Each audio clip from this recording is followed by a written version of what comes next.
алейкум бинандагони гиромӣ. нашри навбатии барномаи иттилооти ахбор аз телевизиони Тоҷикистон манзури шумо менамоем. дар студия бо шумо Марҷуна Шарипова.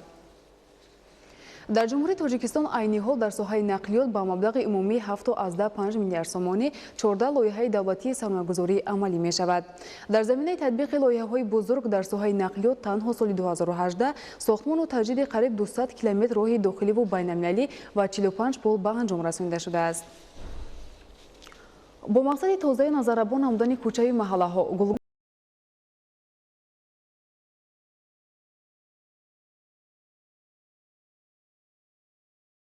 ҷашни 30-солагии истиқлолияти давлатии ҷумҳурии Тоҷикистон кормандони ташкилоти муассисаҳо дар якҷоягӣ бо сокинон ба корҳои тозагию ободонӣ машғул мешаванд. ҳамкорони мо аз шаҳри Кулоб гузориш мекунанд.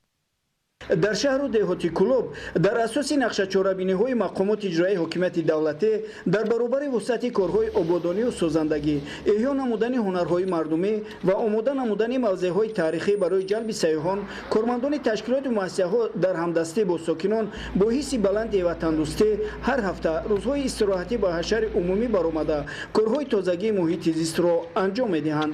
ин ҳафта кормандони мақомоти иҷроия, муассисаҳои коммуналию ободонӣ, сокинони маҳаллаҳо ба ҳашари умуми шаҳрӣ баромада дар баробари тозагии муҳити зист дарахтони ороишию гулубутаҳои гуногун шинониданд.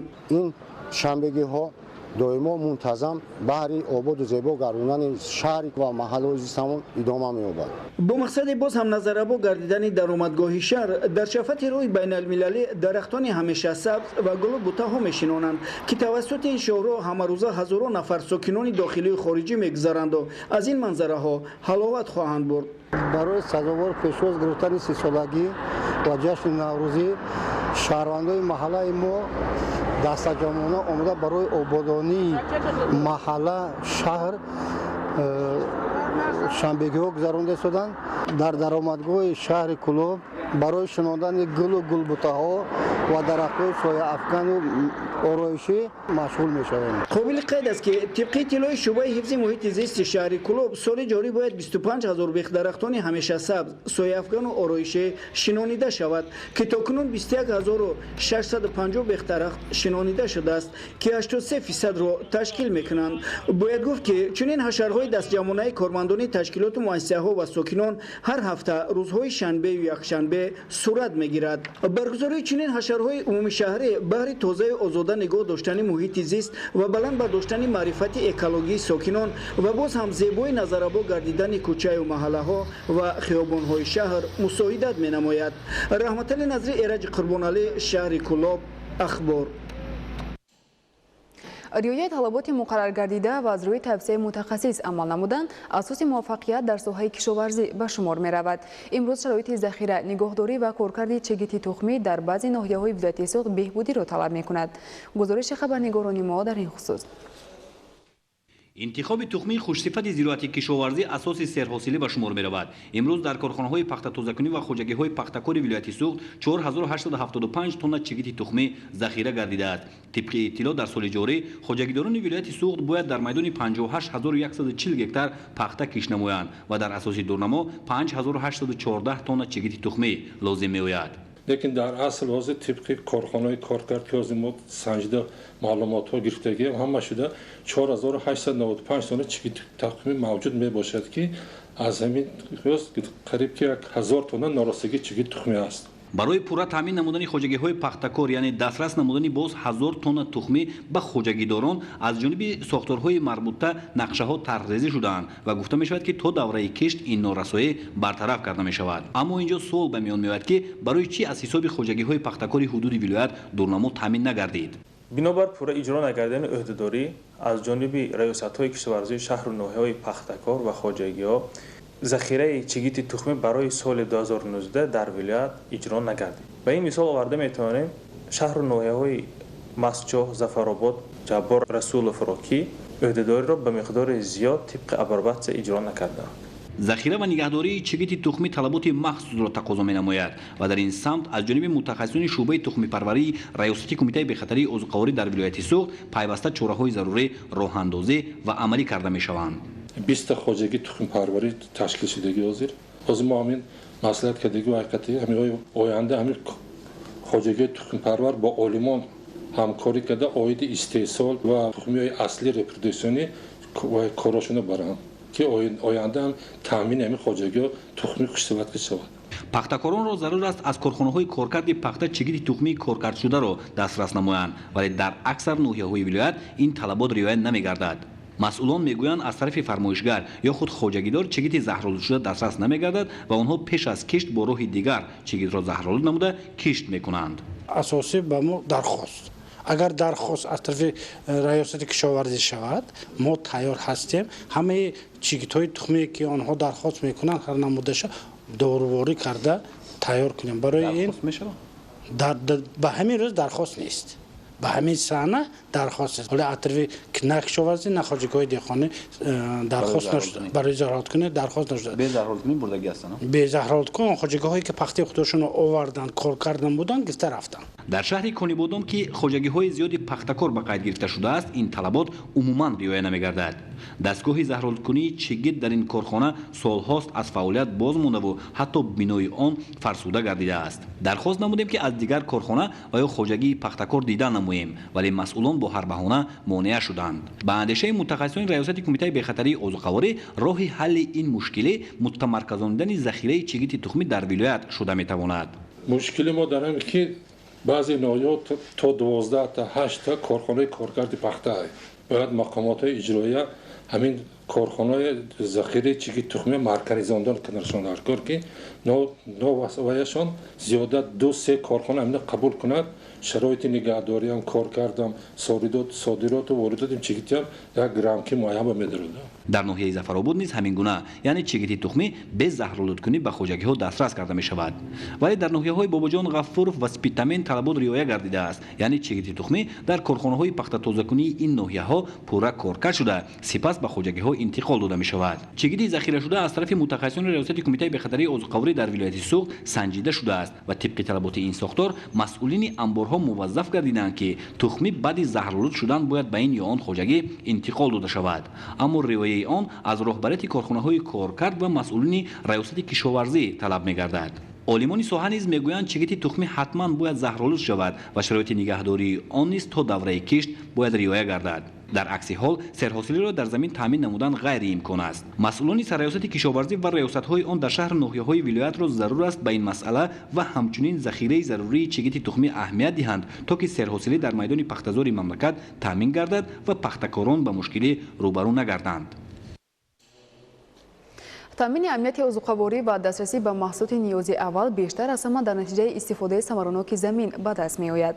ин аст ки дар ноҳияи кушониён ба соҳаи кишоварзӣ таваҷҷӯҳи хоса зоҳир гардида, кишоварзон дар ҳама фаслҳои сол бозорҳои дохилиро бо маҳсулоти тару тоза таъмин менамоянд. дар ин хусус гузориши Абдурозиқи азиз. дар ҷамоати деҳоти заргари ноҳияи кушониён ҳар порча замини корам ҳадафнок баҳрабардорӣ шуда, деҳқонон аз дохили гармхонаҳо сабзавоти тару тоза истеҳсол мекунанд. ин гармхонаҳо дар хуҷагии деҳқонии ҳосилот ҷойгир буда, дар он картошка, қулфинай ва лимӯ парвариш мекунанд. мутахассисон нашъунамо ва ҳосилбандии зироати картошкаро айни замон хуб арзёбӣ мекунанд. ин тухмиҳои картошка моҳи ноябр кишт карда шуданд. самараи ислоҳоти кишоварзӣ дар хуҷагии ҳосилоти ноҳияи кушониён хуб ба мушоҳида расид. тухмиҳои пешпазаки ин маҳсулот мавриди коркард қарор гирифт.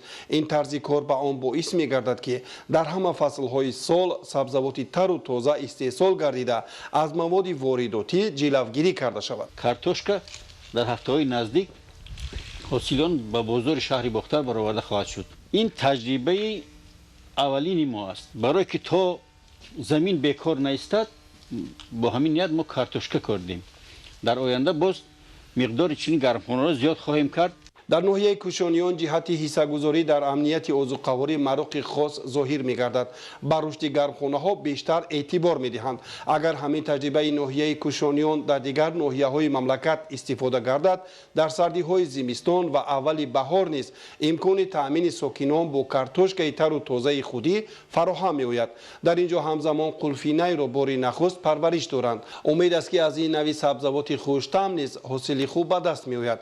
дар хуҷагии деҳқонӣ کارگرانی سامان نیز کاری گرمخانه‌ها شغل همیشگی یافت کردند. گفته می شود که کارمندان مقامات پلیس را توسط یراق به هلاکت رساندند. موافق معلومات حکومتداران مکزیک، کارمندان مقامات حفظ حقوق را گروه‌های نشعجلاب محلی به هلاکت رساندند. موضوع دیگر، استفاده هر تکنیک طلبات و معیاری معین دارد. به ضرورت نباید از تلفن موبیلی استفاده کرد. طبیبان اثبات کردند که هنگامی از 10 تا 60 دقیقه طریق تلفن صحبت کردن، ارگانیسم شخص باید برای برقرار شوی 8-14 ساعت استراحت کند. تفصیلات بیشتر در گزارش منوچهری سلیمان.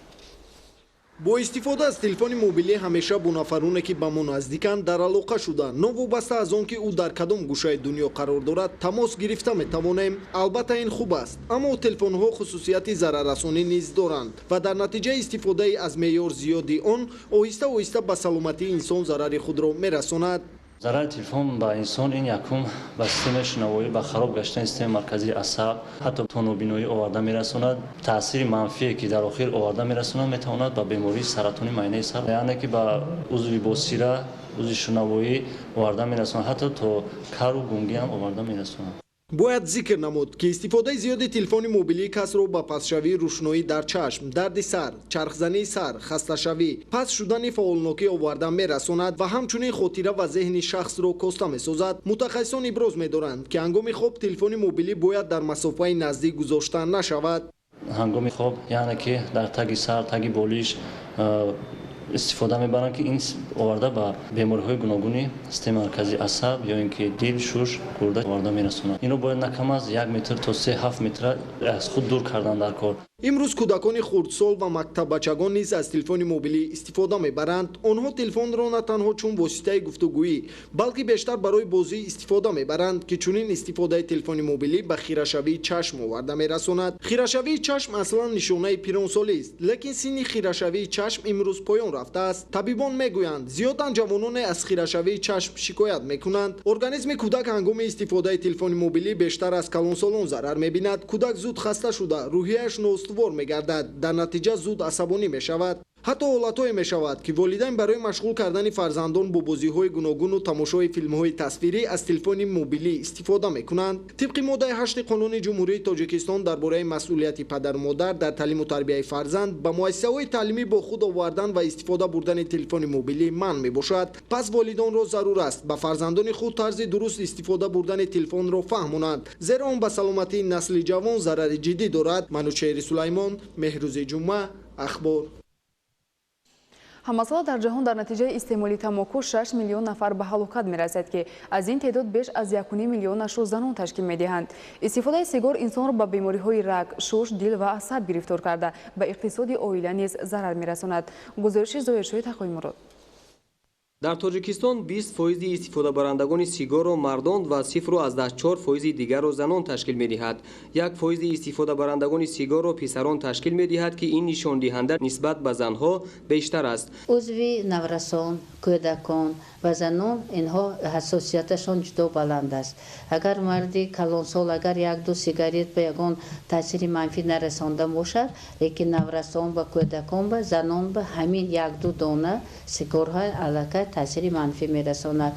برای همین این تشویش آور است. طبق یک نظرسنجی غیر رسمی همه روزه در یکی از مرکزهای سودای پایتخت بیش از 20 قوطی سیگار فروخته می شود و بیشتر طلبگاران سیگار جوانان می باشند. اگر نرخ میانه یک قوطی سیگار 6 سومانی باشد و آن در یک روز استفاده گردد، در یک ماه استعمال کننده سیگار 180 سومانی صرف می نماید. وقتی که کس به سیگار کشی سر کرد، به همین وابستگی به نیکوتین پیدا می شود.